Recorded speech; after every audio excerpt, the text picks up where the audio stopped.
Sir, Amin માર્ગ ઉપર આવેલી એક કપડાની દુકાનમાં એક મહિલા સાથે માર મારવાની ઘટના છે સામે આવી છે. શું છે આખી વિગત?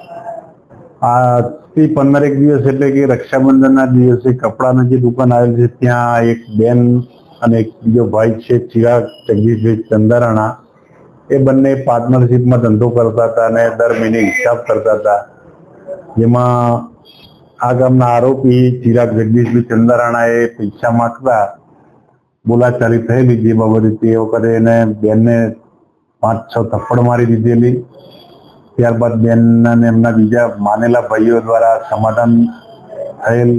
ત્યારબાદ ફરીથી બનાવ બનેલ, જેથી બેન પોલીસની માલવીયાનગર પોલીસની ખાતે BNS કલમ 115(2), 352 અને 351(3) મુજબ ફરિયાદ આપેલી છે. સર, આરોપીની ધરપકડ કરવામાં આવેલી છે. સર, આમાં એક વાત એવી પણ સામે આવી છે કે પોલીસ દ્વારા સમાધાન માટે મહિલાઓ પર દબાણ કરવામાં આવતું, તો આ વાતમાં કેટલું સત્ય છે? એ વાત ખોટી છે. પોલીસ દ્વારા કોઈ સમાધાન કરવામાં આવેલ નહીં. ફરિયાદી બેન અગાઉ કોઈ દિવસ પોલીસ સ્ટેશન આવેલો નથી. ત્યારબાદ સીધા DCP સાહેબ જોડે ગયેલ અને ત્યારબાદ પોલીસ મોકલી ફરિયાદ દાખલ કરેલી છે.